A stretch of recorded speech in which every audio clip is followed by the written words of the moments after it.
everyone. So we've been learning in this unit about exploration when Europeans went out into the world and started sailing around the world. We've learned a little bit about the conquest of the Americas, and today we're going to talk about kind of what came next in the Americas and what colonization was like in the Americas. So a little bit of review: what motivated the conquistadors? What changes had Europeans already brought to the Americas by 1550?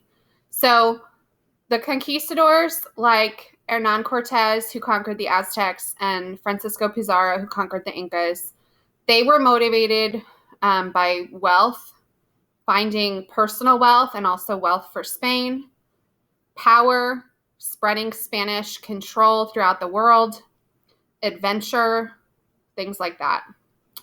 What changes had Europeans already brought to the Americas? Well, it's really the toppling of a lot of big empires. So the Aztecs had already fallen and the Incas had already fallen by 1550.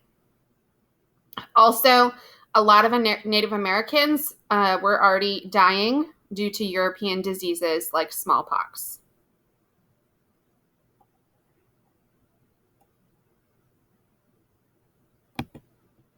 So in the region where Columbus first landed, it was the Caribbean, and that became an early center of colonization.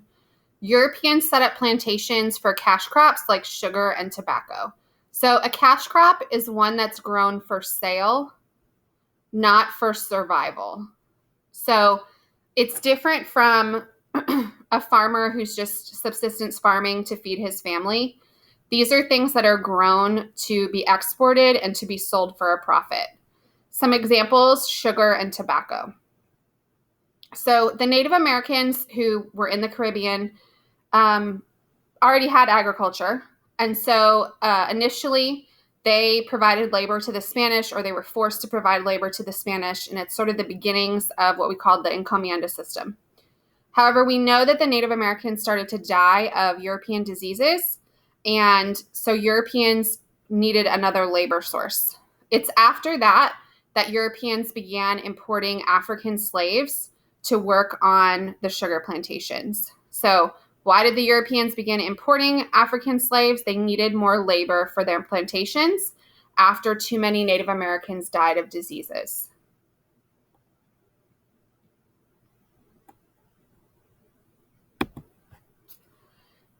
Many of the Spanish wanted to recreate themselves as a new nobility in the New World, with Native Americans as their serfs or laborers. So a lot of the people that came from Spain to the New World were not the richest people in Spain, because the richest people in Spain probably had no reason to leave. But there were a lot of people who thought, if I get to the New World, I can get some land, I can become wealthy, and that's what they were trying to do. So we're going to talk throughout this presentation about a number of coerced labor systems. Coerced means forced. And the first one is the encomienda system. So the encomienda system used Native Americans as laborers of the Spanish. And they were kind of like serfs, because they weren't totally slaves, but they definitely were not free. So the Spanish were supposed to teach them how to speak Spanish, how to follow Christianity, protect them. The Native Americans were forced to work on plantations, and it was often very, very brutal work. The rights to encomienda were passed down through the family, just like in serfdom in Western Europe. And the abuses of the Native Americans were so bad that this was restricted by Spain already in 1542. Another thing that I want you to realize about these labor systems, like the encomienda, when it says like they're supposed to protect them and teach them Spanish and teach them Christianity, that's coming from the mindset that they didn't already have their own culture and religion. So the Native Americans, their culture and religion and societies look different than the Europeans, but that doesn't mean that they were worse. And so the Spanish had this mindset like they were inferior, and like, we need to teach them how to be civilized people and speak Spanish and be a Christian. So just kind of keep that in mind as we go through these. So make sure you've answered 4 and 5. Number 5, what kind of work did they do? They did farming or plantation agriculture. So after the encomienda system was outlawed, they switched to the hacienda system. A hacienda is a large plantation owned by a Spanish person. And the Spanish really wanted people to come settle in their colonies in the New World. And so the Spanish government often gave away land for free or for very little cost to Spanish people that were willing to go there and settle the land. So on the haciendas, mestizos, which are mixed race people, or Indians, worked. They were paid a low wage, and they did farming or plantation agriculture. So the hacienda is similar to the encomienda, except they're actually paid a low wage. It's still not good. They still often were abused, but they're paid a wage compared to encomienda. All right, the Mita system. So who had the Mita system prior to the arrival of Europeans, and what was it used for? So hopefully you remember that the Inca Empire created the Mita system.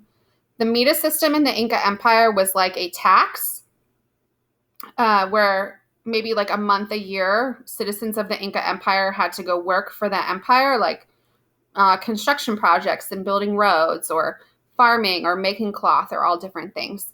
But it wasn't an abusive system. So they adopted it from the previous Inca system of taxation. When the Spanish came, they adopted this and changed it to use the Native Americans as their laborers. And number 8, what did the Spanish use the Mita system for? They used it for silver mining. Silver mining was really brutal. When the Europeans, or when the Spanish came to South America, they discovered huge amounts of silver. And that was one of the major things they wanted under the economic system of mercantilism. For example, in Potosi, they discovered, which we'll learn about later this week, they discovered huge deposits of silver. This was very, very harsh work. The Native Americans were sent into the mines, very cramped, dangerous spaces away from their families. The way that the Spanish realized they could get the silver out of the rocks was to use mercury, which is extremely toxic. And the way that they justified this was by paying the Native Americans a low wage. One side effect of this is it caused many to leave their villages and move to cities for low-paying jobs to escape the harshness of mine work. So what that means is a lot of Native American villages just died out. Like the people left to escape having to go work in the mines because they knew it was so bad, and a lot of them would die. And there were people within the European community who questioned all of this. So eventually questions arose about the treatment of Native Americans, like, who are these people? Are they fully human? Was it proper to convert them to Christianity? And one example of this that we'll study later this week is this guy, Bartolomé de las Casas, who was originally a conquistador, then became a Catholic priest. And he wrote arguing against the harsh treatment of natives, that these were fellow human beings. But that was not the predominant view among many of the colonizers. And here's kind of a local example of that. So here are the missions in San Antonio. And the missions were places where Native Americans interacted with the Spanish and often were kind of taught to come live at the mission, learn European ways of farming, and become Christian, learn Spanish. And you can think whatever you want about that, but it is under the assumption often that they don't already have their own religion and their own language and that sort of thing. So a lot of native religion died out because of actions of the Spanish in the New World. Another kind of popular idea, I feel like, or misinformation, is that the Native Americans didn't fight back. Like they just went willingly into this and they didn't put up much of a fight. That is very, very wrong. So I'm going to have you skip this for today because I'm not there. But they resisted a lot. And we're going to learn two examples of that, the Pueblo Revolt and the King Philip's War. So you can skip down to number 11.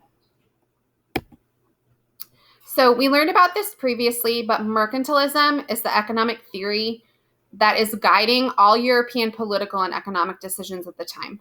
And here are some of the principles of mercantilism that we've learned about before. You want to get as much gold and silver as you can. So Europeans believed that that was the true measure of wealth.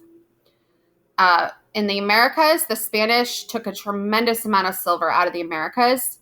And again, they used the Meta system to mine all of that. You also want to have a favorable balance of trade. So you want to be exporting more than you import and not be dependent on any other country. The way that you're going to accomplish that is through colonies. So Europeans believed if they get colonies, they'll be able to take all the resources they need from the colonies. And then anything they manufacture, they'll make their colonies buy from them. So in class, we talked about the example of the British taking lumber from the 13 colonies, manufacturing it into furniture, and then making the colonies buy it back. So you have to, in mercantilism, tightly control your colonies and not let them interact or trade with any other country. So this is still guiding what Europeans are doing in this time. And this is what the Spanish are doing in Latin America. Okay, the global flow of silver. So if we remember when exploration began, with whom did the Europeans want to trade? They wanted to trade with Asia. So that's going to be key in a minute. All right, the intense competition for control of trade and resources led to piracy in the Caribbean. So people knew the Caribbean is where the wealth is because that's where the Spanish ports are. They're going in and out of the Caribbean. If they're going to Spain, they're probably carrying lots of silver and other natural resources. If they're coming into the Caribbean from Spain, they're carrying manufactured goods and other valuable stuff. And so with this, pirates developed. People who would attack ships and try to take over the ships and steal their resources. And so this was a problem. So Spain developed a system called the galleon system. Galleons were heavily armed ships, and they traveled like in a convoy or a caravan together so that they would have strength in numbers and hopefully not fall prey to the pirates. So number 13, the Spanish developed the galleon system that sailed twice a year to the Philippines. So remember, the Philippines were a major Spanish colony in Asia. To Mexico and to Spain. And I'll show you that on a map on the next slide. Silver was exchanged for Asian goods like silk and porcelain. So silver was sent on Spanish galleons to the Philippines. So they would mine the silver in Mexico, send it over to the Philippines, and then exchange the silver for Asian products. Then they would send those back to Mexico or eventually to Spain. One of the issues that they encountered in China, which was their major trade place they wanted to trade, was China started demanding that everything be like taxes and trade be conducted in silver, in hard currency. So what would this do to the demand for silver? The demand for silver skyrocketed in Asia. And we're going to learn more about that later this week. So here's a map of this system. Okay, so here, like in Mexico and then in Peru are where the major silver mines were for the Spanish. And then we know they have a lot of ports in the Caribbean. So silver is flowing this way to Spain. It's also flowing this way to Manila in the Philippines, and then they take it over to China and exchange it for goods. Then they send those goods back to Latin America and then eventually back to Spain. So they developed these specific trade routes of silver and Asian products. So silver was not without problems because Spain used the huge amount of silver that it mined in Mexico to pay for its war debts, debts to other nations, and for manufactured goods. It also caused huge inflation within Spain, which made it even harder for Spain to pay its debts. And so inflation is like when prices go up, or another way of saying it is your money is worth less.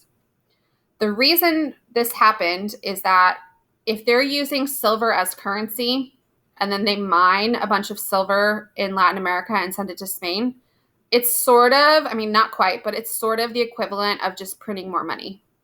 And hopefully you realize if our government just like printed a bunch more money, it would not be good for the economy. Our money would be worth less.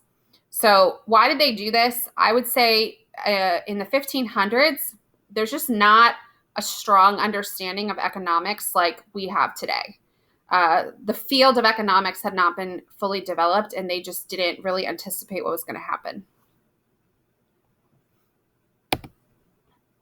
Okay, so we've been talking about Spanish, Latin America. Let's also talk about Brazil. Brazil was a Portuguese colony in South America.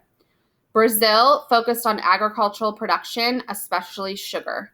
And we're going to learn more about that in the future. But for now, you can know that sugar is extremely labor intensive. There are a lot of steps between growing the sugarcane, harvesting it, and then turning it into a form that people can actually use. There's a lot of steps. And it's very, very, also it has to happen like pretty quickly. Like once you harvest it, you have to refine it pretty quickly. And so working on a sugar plantation was like one of the worst places to be a slave. 5 to 10% of the slaves died each year who were imported to Brazil from brutal working conditions, heat, and disease. So as a result of that, Brazil imported, like, I think the most slaves of anywhere in the New World because they kept dying from their really terrible conditions. Spain did see this and expanded production in their colonies of cash crops like sugar and tobacco. And this is a map showing the approximate number of slaves that left Africa and went to different parts of the world.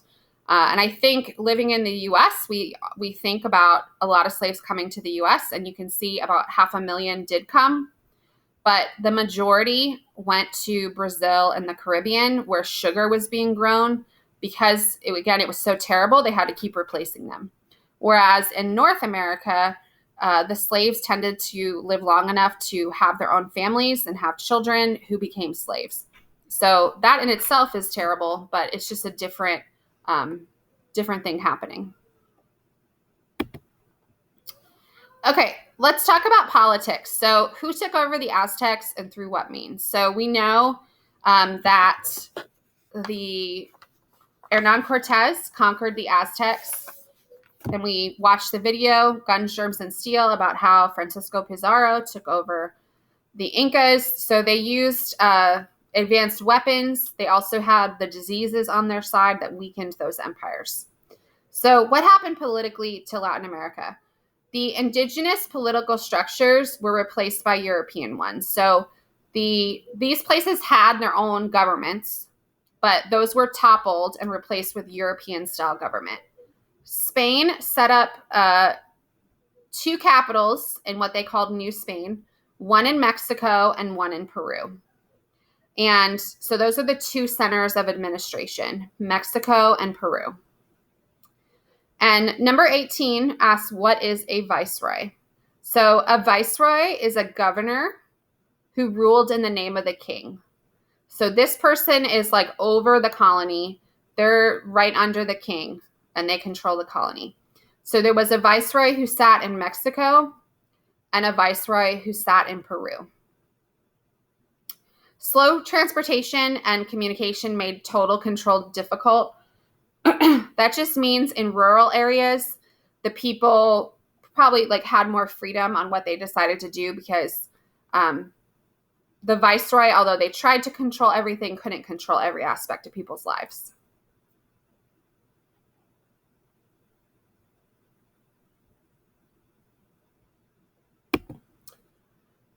All right. Religion was also really important to the Spanish and the Portuguese. So this is kind of the pattern of conquest. First, explorers would come to the New World, then conquerors like Cortez and Pizarro. And then the Spanish and Portuguese usually sent missionaries next. The Spanish sent Catholic priests such as Jesuits to convert natives to Christianity. We learned about the Jesuits in the Protestant Reformation. The Catholic response to that created this group of priests who were going to be missionaries throughout the world. So a lot of the priests that came to places like the missions, they were Jesuit priests. So that's one thing. That's one change, is that a lot of Native Americans were converted to Christianity, sometimes against their own will. The Spanish imposed the Catholic system of hierarchy and organization. So like bishops and cardinals and dioceses and all those Catholic terms and Catholic positions came to the New World as well. And the Catholic Church also opened schools for education. The schools were to educate people, but a big function of the original Catholic schools in the New World was to assimilate people to being more European. So again, think about like the missions, how people were taught Spanish and Christianity. They want them to become more European-like. And another example of an impact that is not on the bullet points is Spanish architecture spread through religion as well. So a lot of missions and churches and other buildings, Spanish architectural styles spread to the New World.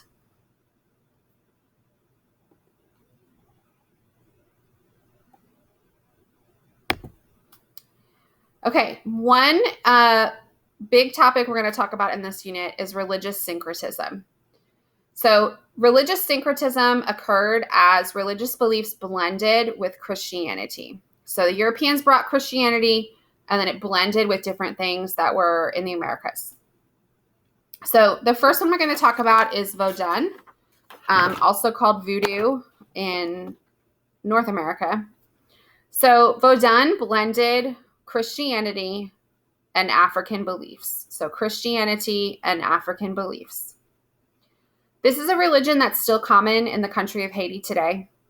And I'll just give you some examples of the blending of those things. So they believe in one supreme being, which is similar to Christianity.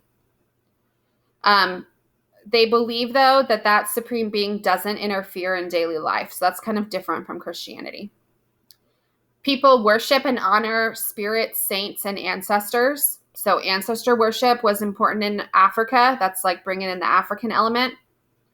And their worship includes Catholic prayers, which is Christian, but also altars prepared with foods and candles and traditional African songs. So it's blending a lot of those together. This is a Vodun picture of the Virgin Mary and Jesus. And you can see they both look like they're of African descent, which is not how Mary and Jesus are depicted in like European Christianity.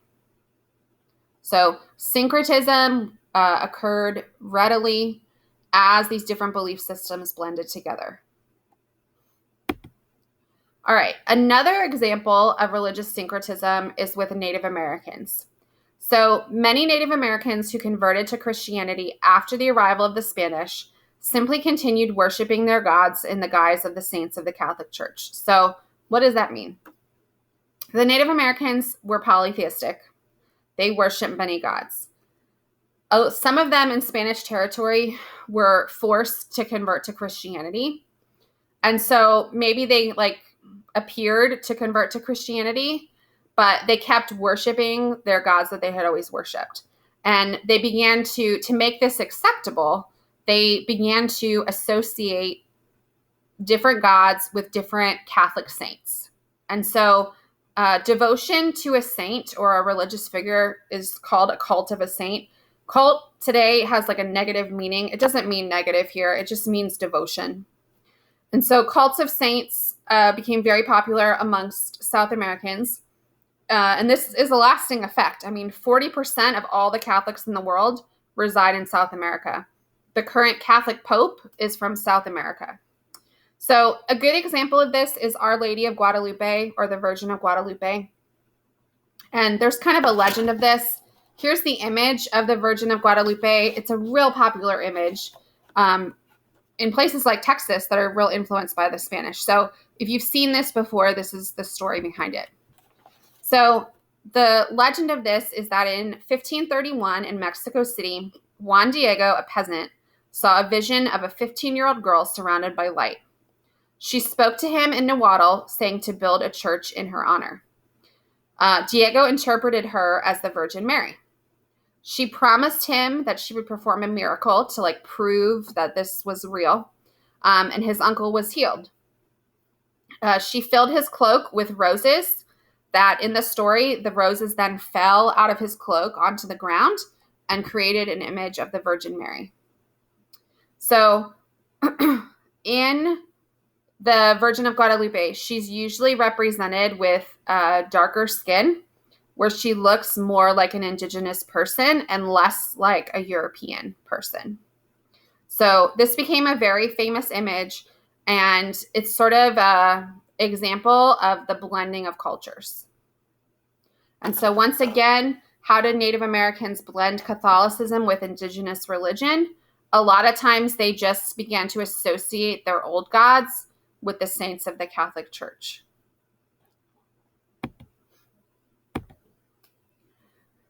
In addition to religion, there's a lot of other cultural changes happening among the indigenous people. Most of the records, so like the Aztecs, for example, had writing. Most of their records were destroyed by the Spanish. When the Spanish conquered, they really tried to wipe out the Aztec culture. And so even writings that we have from that time period, from the early 1500s, almost all of them are from the Spanish point of view. So they describe the Aztecs and they describe their culture, but it's written down by a Spanish person. And so it's from that Spanish viewpoint. One example that's considered more reliable, or one of the most reliable that we have since so much was destroyed, is called the Florentine Codex. This was recorded by a Spanish priest in both Spanish and Nahuatl, which was a language spoken in Mexico. And a lot of the illustrations were done by Native Americans. So it's considered one of the only reliable resources we have about Aztec culture, religion, history, and society. Other cultural changes, or what other ways did they impose their culture? Well, Spanish and Portuguese became the dominant languages.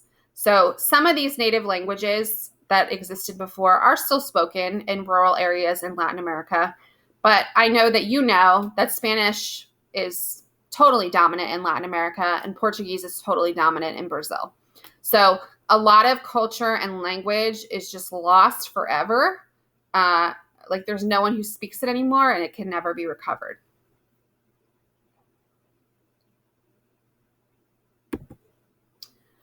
All right, we're going to get to the casta system. So one of the things that happened within Latin America is intermarriage between different ethnicities or races of people. This happened a lot more in Latin America than it did in North America. So when you studied 8th grade history, you probably didn't learn about a lot of intermarriage between different groups of people in North America. It just did not happen that much. But in Latin America, it happened a lot. The casta system is the new social structure that developed in Latin America that was based on race. So the new social structure that developed in Latin America that was based on race.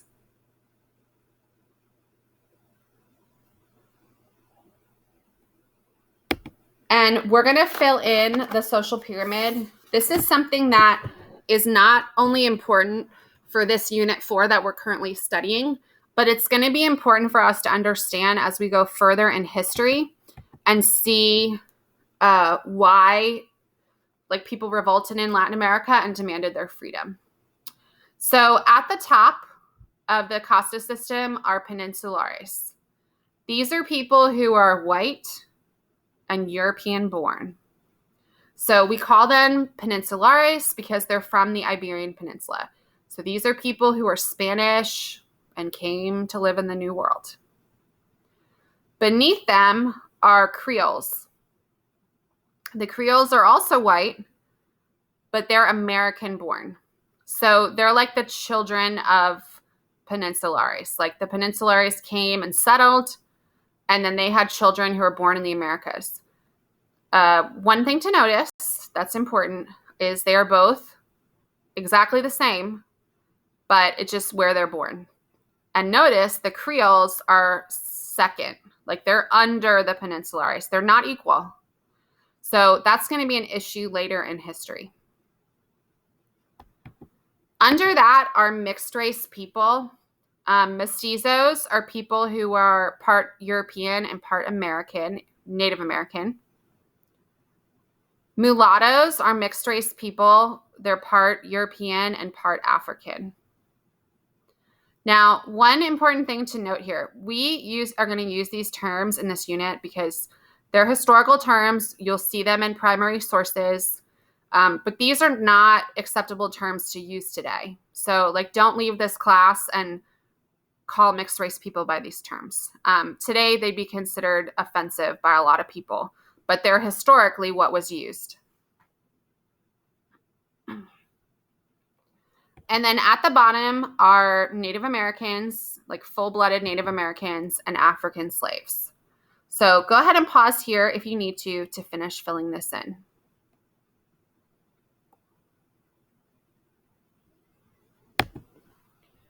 Okay, we're going to do a quick comparison to other colonies because the Spanish and the Portuguese are definitely our focus in WAP, but there's a whole other groups of people who colonized the New World as well.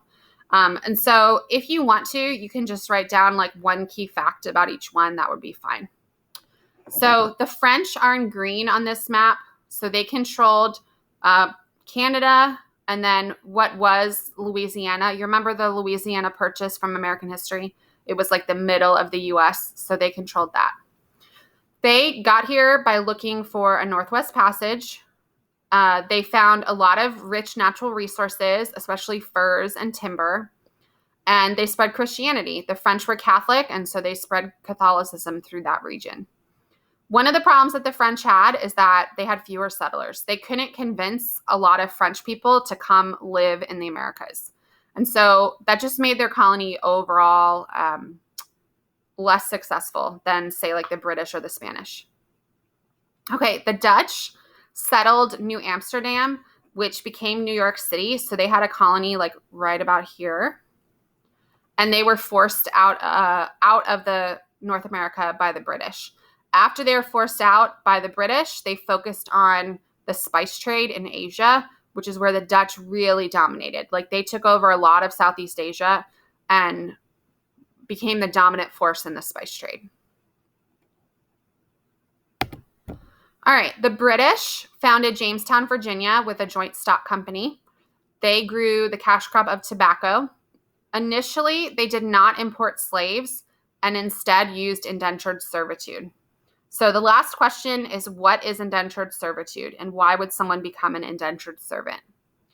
Indentured servants enter into a contract for work without pay for a set number of years in exchange for passage to America. So say you wanted to go to the America, you're European, you want to go to America. You're very poor, you can't afford it. You could become an indentured servant, and whoever hires you will pay for you to get on the ship and come to the Americas. And then you have to work for them for a certain number of years, say 7 years. During that time, they agree to give you housing and clothing and food, but you're at their mercy. You work for them. And then after your 7 years or however many years is up, you're a free person. You just go out into society and now you're in the Americas and you do whatever you're going to do. So it's another type of coerced labor. In the British colonies, we know later they allowed slavery, but indentured servitude was still used widely, especially in North America. And we'll see later in history it was used throughout the world. So that is a brief overview of Latin America.